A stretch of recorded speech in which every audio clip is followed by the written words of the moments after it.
웅장한 찬양입니다. 우리 교회 튼튼하게 잘 져서 안 무너졌지 옛날 교회 그 기둥 없는 교회에서 무너졌을지도 모르겠어요. 정말 웅장하고 가슴 울리는 좋은 찬양입니다. 온누리교회 하용주 목사님이 개척했을 때 그런 비전을 품었대요.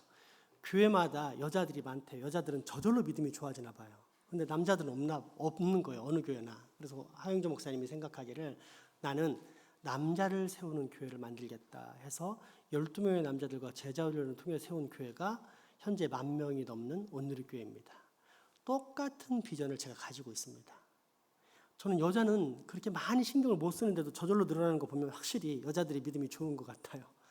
이제 남자들은 거기에 비해 상당히 더딘데 그런 남자들을 모아서 하나님께 헌신케 하면 이렇게 웅장한 찬양만 웅장한 것이 아니라 실제 사역도 웅장하게 일어나게 될 것이다 라는 그런 비전이 있습니다.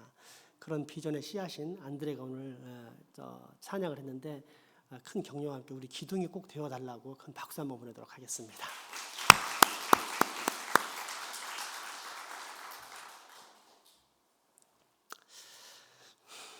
학창시절 우리는 선생님의 말씀을 다 노트에 기록했습니다.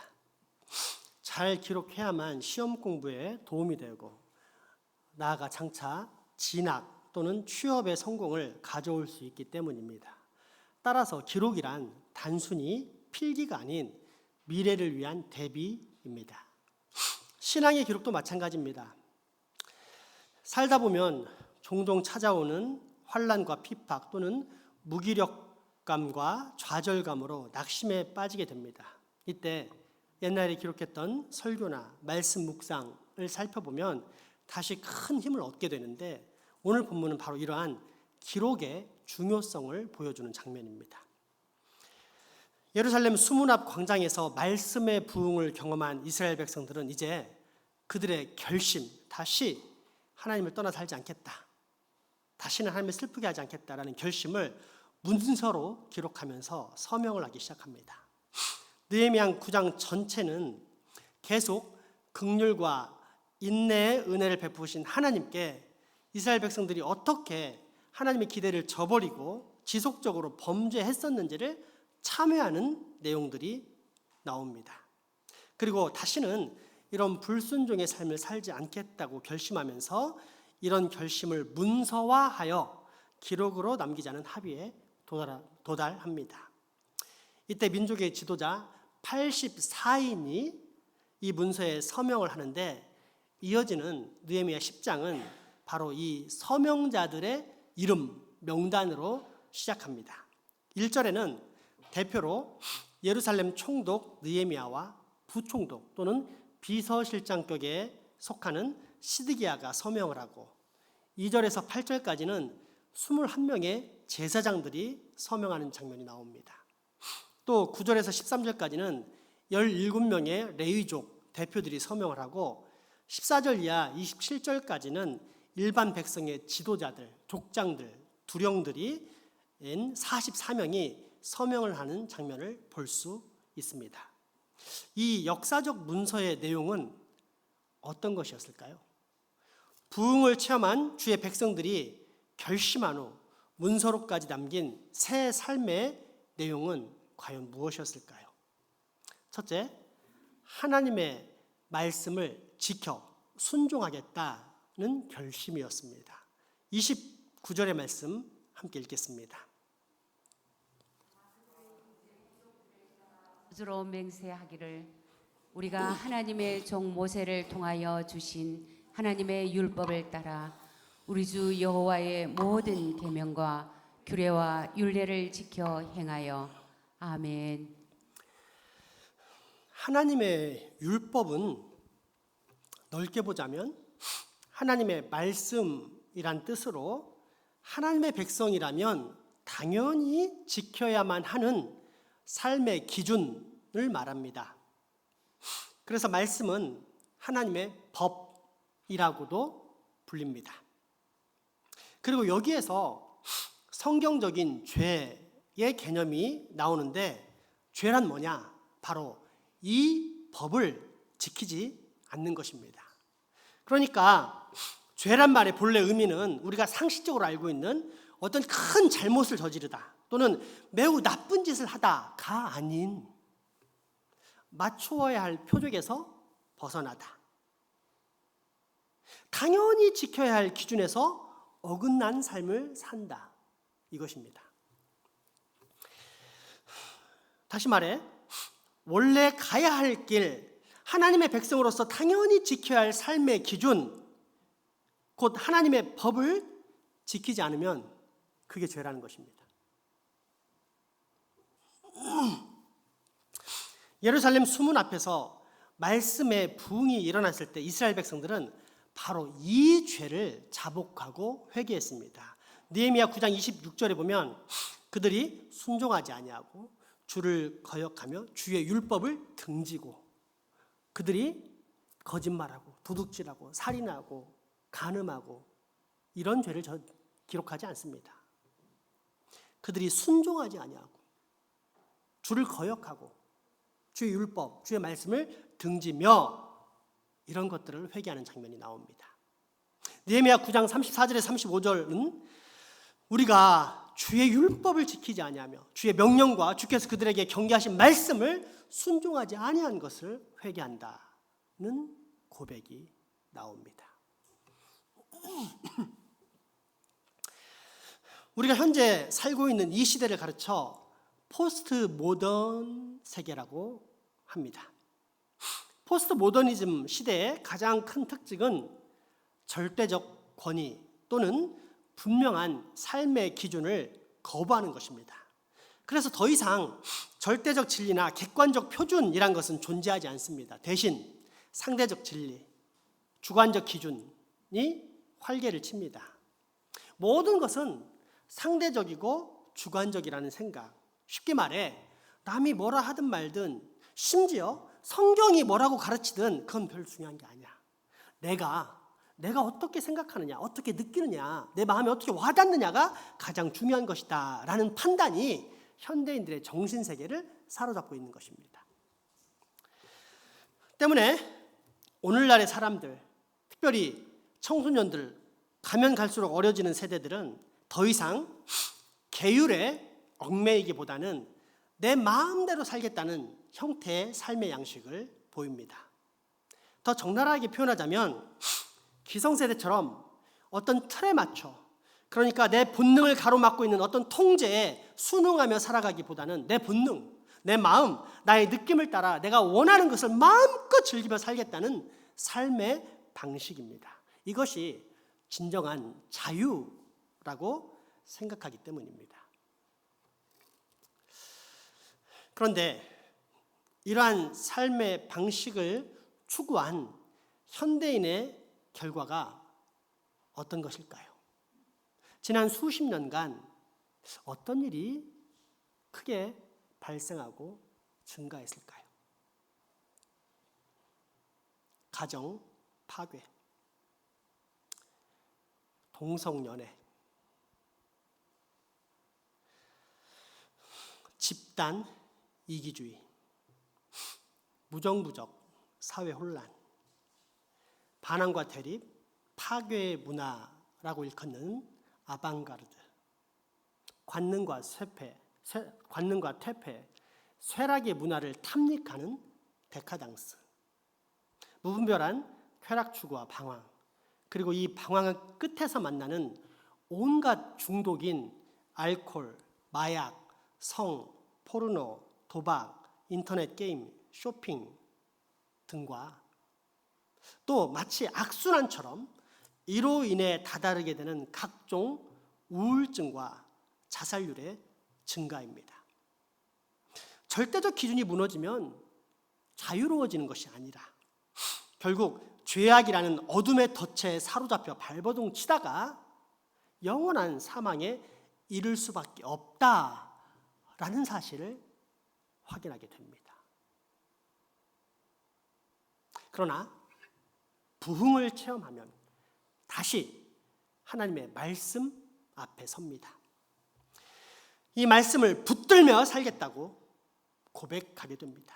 이 말씀이 제시하는 기준과 원칙을 따라 살겠다고 고백하며 또한 철저히 하나님의 말씀에 순종하는 삶을 살겠다고 결단합니다. 그 모든 삶이 한순간에 뒤바뀌는 획기적인 변화가 일어나는 것입니다. 그렇다면 여러분, 우리 모두 다 이런 부흥을 사모해야 하지 않겠습니까? 어떻게 하면 됩니까? 다시 하나님의 말씀 앞에 서면 됩니다. 서십시오. 결단하십시오. 그리고 할 수만 있다면 그 결단의 내용을 꼭 문서로까지 기록해 보십시오. 둘째, 세속적인 영향을 따라 살지 않겠다는 결심입니다. 느헤미야 10장 29절에서 하나님의 율법을 쫓아 살겠다고 고백한 이스라엘 백성들은 이어지는 30절, 31절에서 두 가지를 하지 않겠다라고 결심하는데, 요약하면 더 이상 세속의 물결에 빠지지 않겠다, 이런 뜻입니다. 그 내용에 들어가 우선 30절을 보면 자기 자녀들이 더 이상 국제 결혼을 못하게 만들겠다라는 선언을 합니다. 유의해야 할 것은 이것을 문자적으로 해석해서 기독교는 국제 결혼을 반대한다라고 말하면 안 됩니다. 정반대로 성경에는 얼마든지 국제 결혼의 긍정적인 모습이 소개됩니다. 다윗의 조상이요 예수님의 조상이었던 이스라엘 백성인 보아스와 이방 여인인 모압 사람 룻의 결혼이 대표적인 사례입니다. 다만 이 느헤미야 시대의 시점에서 국제 결혼이 금기 사항으로 선언된 것은 마치 솔로몬 시대처럼 국제 결혼을 통해 무분별한 이방의 문화와 우상 숭배가 이스라엘 백성들의 정신과 삶을 전염병처럼 지배해가고 있었기 때문입니다. 그리고 이것은 이 시대에도 여전히 발생하는 심각한 세속화의 현상입니다. 지금도 신자인 우리 자녀들이 불신자와 결혼하면 언제 그랬냐는 듯이, 내가 언제 믿음이 좋았냐는 듯이 금방 타락하는 것을 볼 수 있습니다. 따라서 이 구절은 국제 결혼의 금기가 아닌 우리와 우리 자녀들이 어떻게 세속적인 영향력에서 벗어나며 또 어떻게 거룩한 주의 백성으로서의 정체성을 유지할 것인가에 대한 세속의 경계로 해석되어야 합니다. 즉 불신자들과 접촉하지 않으면서 살 수는 없겠으나 그럼에도 불구하고 죄악의 영향력을 끼칠 수 있는 이웃들에 대해서 우리는 분명한 경계선을 가질 필요가 있다는 뜻입니다. 아니, 반드시 그래야만 합니다. 그래야만 우리가 세상과 다른 모습을 가지고 있을 때서야만 비로소 우리는 빛의 자녀로서 어둠의 세상을 책망할 수 있기 때문입니다. 그리고 이어지는 세속화의 경계에 대한 다음 두 번째 결심은 느헤미야 10장 31절에 나오는 안식일을 범하지 않겠다는 결단입니다. 여러분, 왜 창조주이신 하나님께서는 피조물인 우리 인생들에게 안식일을 지키라고 하셨을까요? 안식일 제도가 무너지면 그렇지 않아도 먹고 살기 바쁜 사람들이 자신의 목표를 향해 달리다가 영육간의 충분한 휴식과 충전의 기회를 상실하면서 영원한 사망의 늪에 빠져들기 때문입니다. 무엇보다도 일주일에 한 번 다 함께 모여 우리의 호흡과 생명의 근원이신 하나님을 예배하는 생활을 상실한다면 그나마 남아있는 믿음마저도 더 이상 지탱하지 못할 것이란 사실은 불을 보듯 뻔한 것입니다. 따라서 일주일에 한 번 모여 예배하는 안식일 제도라는 것은 우리의 자유를 구속하는 억압의 도구가 아닌 우리 주 하나님의 선물입니다. 구약과 신약, 아니 이 세상이 끝날 때까지 세속적 문화와 세속적 영향에서 믿음의 사람들을 지켜내는 하나님의 선물이 바로 안식일 제도라는 것입니다. 때문에 마르바 던이라는 학자는 안식이라는 그의 저서에서 이런 명언을 남겼습니다. 우리가 안식일을 지키면 안식일이 또한 우리를 지킬 것이다. 한번 고백해 볼까요? 우리가 안식일을 지키면 안식일이 또한 우리를 지킬 것이다. 그렇습니다. 여러분, 이 세상이 어떤 것인지를 파악하는 것을 세계관이라고 합니다.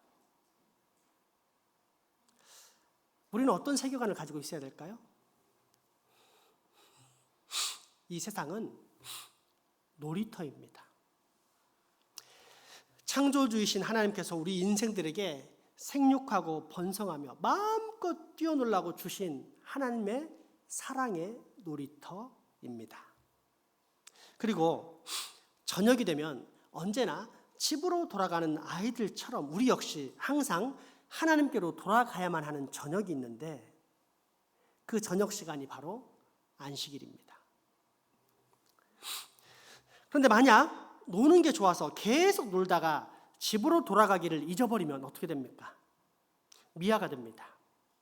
자유로운 것 같지만 사실은 아무런 보호를 받지 못하는 고아의 상태, 또는 반려견이 아닌 주인 없이 돌아다니는 유기견과 같은 상태가 되는 것입니다. 그럼에도 불구하고 세상은 야, 이게 진짜 자유야. 일요일날 왜 교회 가는데? 왜 거기 힘들게 앉아있는데? 놀아, 즐겨, 여행 가, 가족들과 함께 행복을 느껴. 세상 뭐 별거 있어?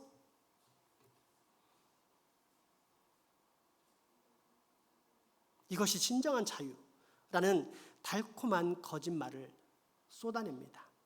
죄, 즉 하나님의 기준에서 점점 벗어나는 세속화의 물결을 끊임없이 우리들에게 들이붓고 있는 것입니다.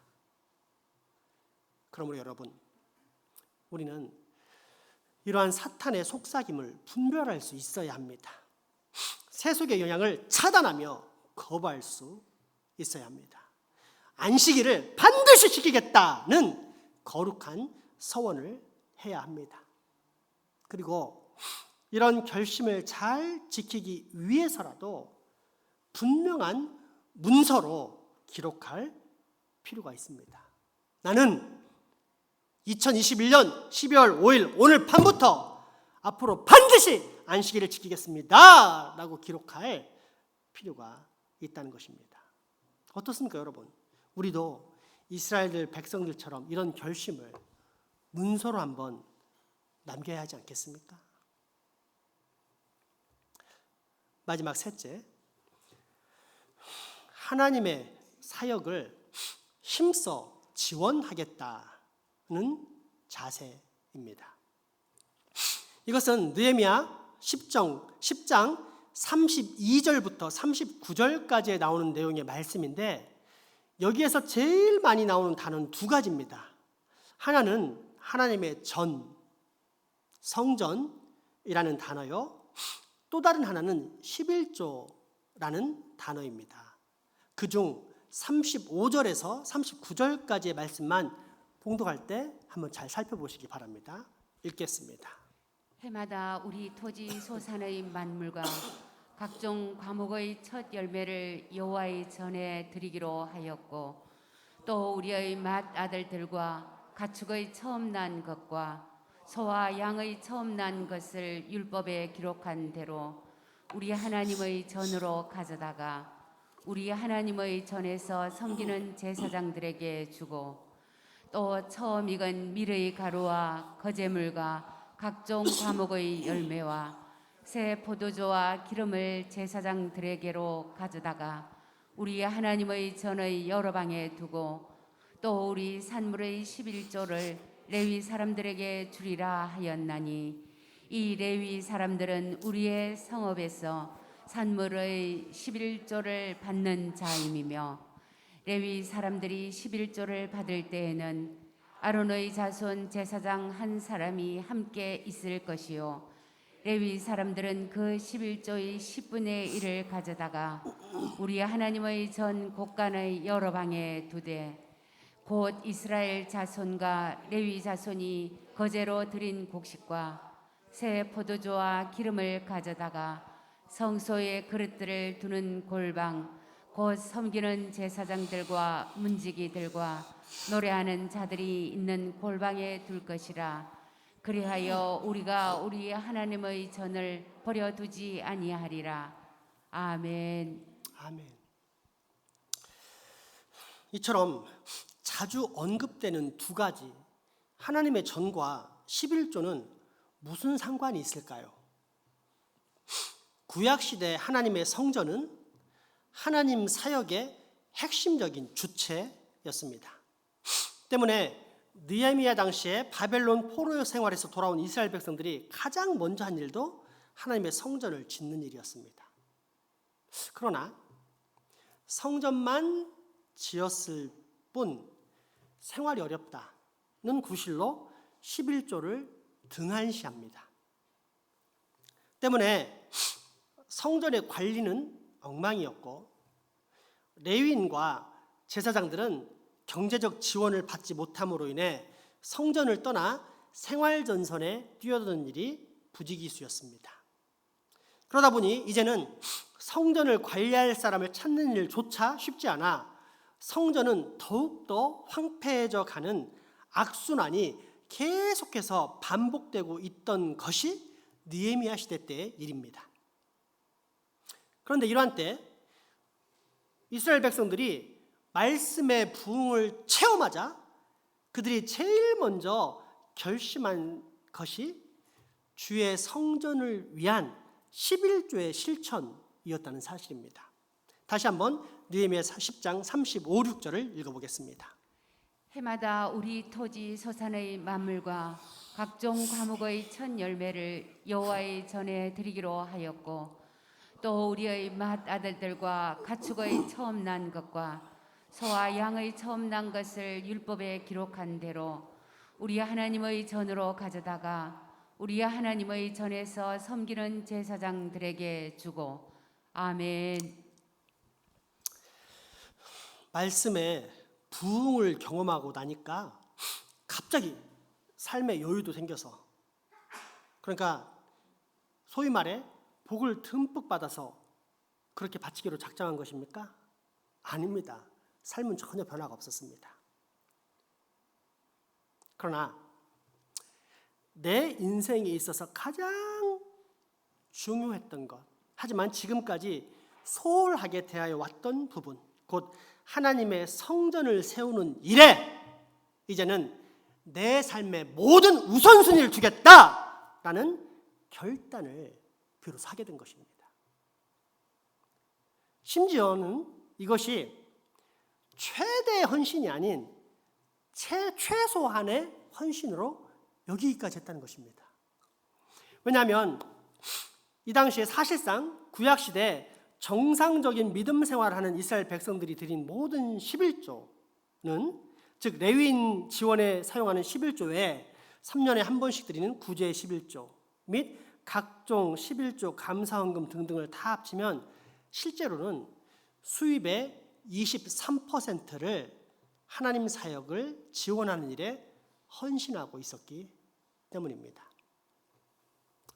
여러분, 이처럼 주께 더 많이 드릴 수 있다는 것은 기쁨이 아닙니까? 달리 말하자면 안 벌고 안 드리기를 원하십니까? 아니면 많이 벌고 많이 드리기를 원하십니까? 십수년 전 어떤 지방도시의 청년이 교회 목사님을 찾아 부탁을 했답니다. 목사님, 제가 11조 많이 할 수 있도록 기도 좀 해주세요. 이에 목사님은 그럼 지금 현재는 11조를 하고 있습니까? 라고 물으십니다. 그래서 청년은 제가 지금은 수입이 불과 10만 원밖에 되지 않아 드리지 못하고 있습니다. 라고 대답했고 이에 목사님은 다음과 같이 제안을 하십니다. 지금부터 매월 10,000원씩이라도 드리면서 계속 11조를 하겠다라고 약속하면 제가 열심히 기도해 드리지요. 예, 목사님, 잘 알겠습니다. 이번 달부터 당장 11조를 실천하겠습니다. 그 청년의 11조는 기적적으로 다달이 그리고 매년 늘어나기 시작했는데 10,000원, 50,000원, 100,000원, 150,000원, 드디어 20만 원을 드리는가 싶더니 갑자기 사업이 번창하여 어느 순간부터는 11조를 100만 원 단위를 내게 됩니다. 그리고 마침내 200만 원을 드리게 된 후 몇 주 뒤의 일이었습니다. 어느 날 심각한 갈등이 찾아왔고 그럼에도 불구하고 이 청년은 나름 순진하고 솔직한 사람이었기에 또 목사님을 찾아와 의논하기 시작했답니다. 목사님, 솔직히 20만 원까지는 드리기가 어렵지 않았는데 11조가 100만 원을 넘어서니까 너무너무 힘이 듭니다. 어떻게 하면 좋을까요? 이때 한참을 생각하시던 목사님께서 다음과 같이 말씀하셨답니다. 할 수 없지요. 제가 주님께 기도를 드려서 형제님이 시험에 빠지지 않고 정직하게 11조를 드릴 수 있도록 부탁드려야겠지요. 그렇다면 형제님이 마음의 부담을 느끼지 않으면서 편하게 감당할 수 있는 11조는 얼마쯤 되십니까? 제가 하나님께 기도를 통해 다시 형제의 수입을 조정해 달라고 부탁을 드리려고 합니다. 얼마면 될까요?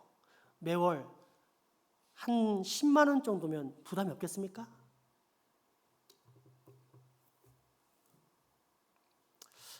헌금 이야기만 나오면 교회 안에는 언제나 긴장하고 부담을 느끼는 분들, 그래서 목회자와 눈을 못 맞추는 분들이 있습니다. 심지어 어떤 분들은 영적인 교회에서 왜 자꾸 물질 이야기를 언급하는가라는 불편함을 노골적으로 드러내기도 합니다. 왜 그럴까요? 돈 내기 싫어서, 이건 너무 피상적이고 천박한 답변입니다. 더 심각한 영적인 문제를 볼 줄 알아야 합니다. 왜 그럴까요? 그것은 자기가 드려야 할 물질, 즉 헌금이 하나님의 것이 아니라 자기 것이라고 생각하기 때문입니다.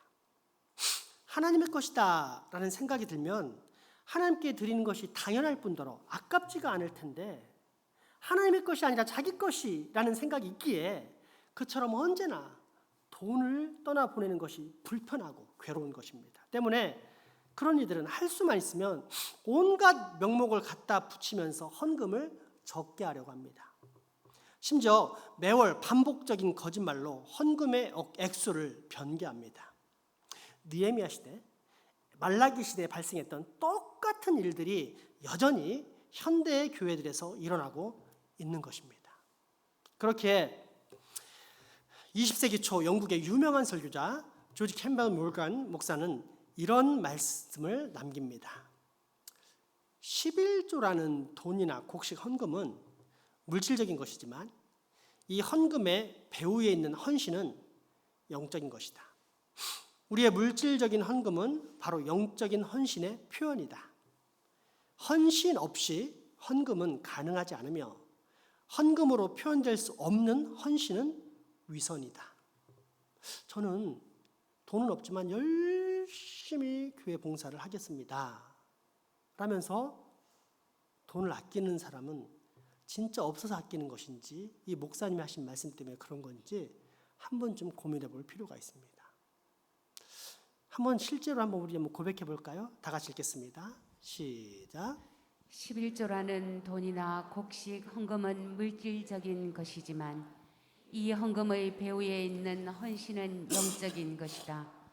우리의 물질적인 헌금은 바로 영적인 헌신의 표현이다.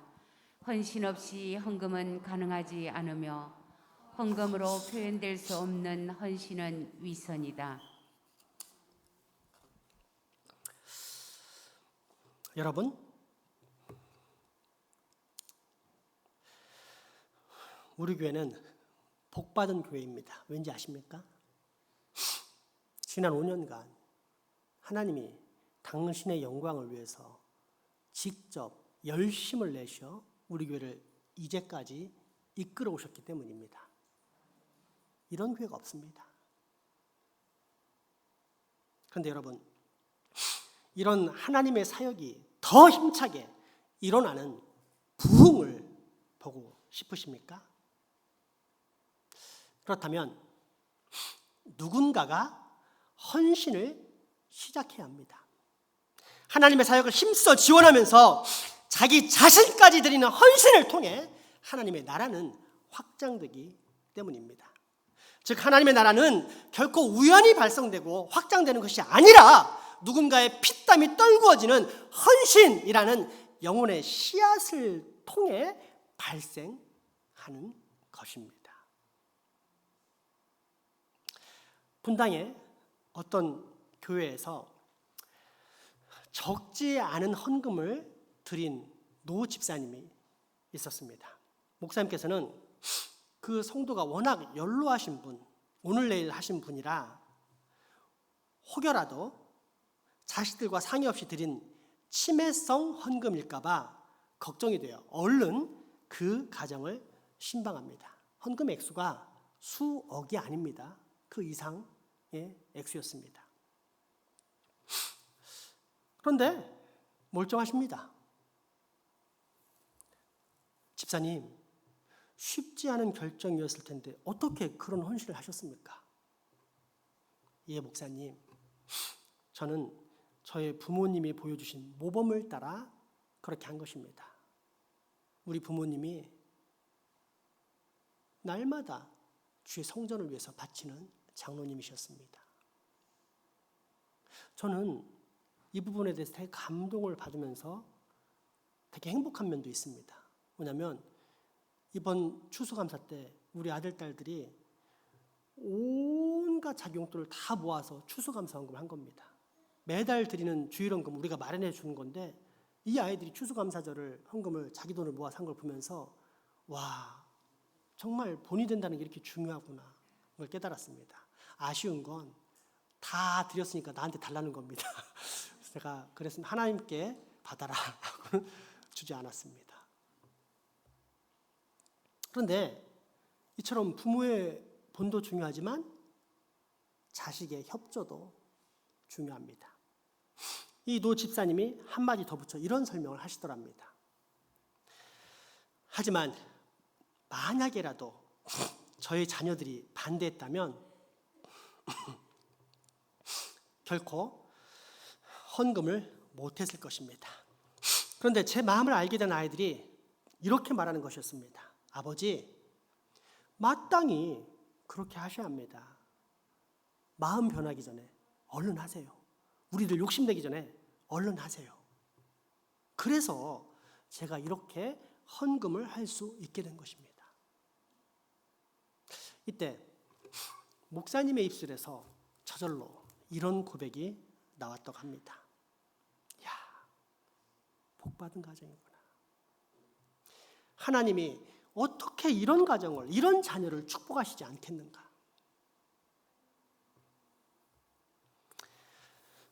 저는 여러분과 저희 가정, 아니 우리 모두가 이런 축복을 경험하기 원합니다. 그래서 우리의 헌신을 통해 이 어두운 시대에 하나님의 나라가 이 땅에 다시 한번 힘차게 펼쳐지는 부흥이 일어나기를 소망합니다. 그리고 만약 여러분도 이런 부흥을 정말 사모하신다면 이렇게 해보시길 권유합니다. 오늘 집에 돌아가 자녀들과 가정 예배를 드리면서 모든 식구들이 각자 나만의 헌신 서약서를 작성하시길 권유합니다. 느헤미야 시대에 부흥을 경험하고 헌신 서약서를 작성했던 이스라엘 백성들처럼 꼭 온 가정 모든 식구들이 하나님의 나라를 위한 자신만의 헌신 서약서를 문서로 작성해 보시기 바랍니다.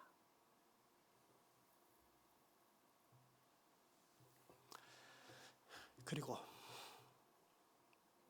이처럼 장차 우리 후손들에게 거룩과 경건에 큰 영향을 끼칠 그 어떤 유산보다도 더 소중한 역사적 신앙 문서를 남길 수만 있다면 후일 이날을 되돌아보면서 우리는 정말로 큰 기쁨과 더불어 가슴 가득한 감사와 뿌듯함의 행복을 분명 느끼지 않을까요? 기도합시다.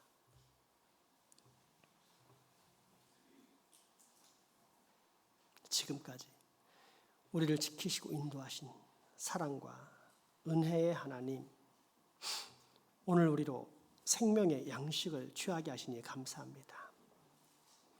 포로 귀환 후 성전을 중심으로 말씀 부흥을 경험했던 이스라엘 백성들처럼 우리도 부흥을 경험하고 새 삶을 살기 원하오니 결단의 은혜를 주시옵소서. 하나님의 말씀을 지켜 순종하겠다는 결단, 세속적인 영향을 따라 살지 않겠다는 결단, 하나님의 사역에 힘써 지원하는 결단을 통해 내 영혼이 잘되고 범사가 잘되는 복을 꼭 경험케 하여 주옵소서. 예수님 이름으로 기도합니다.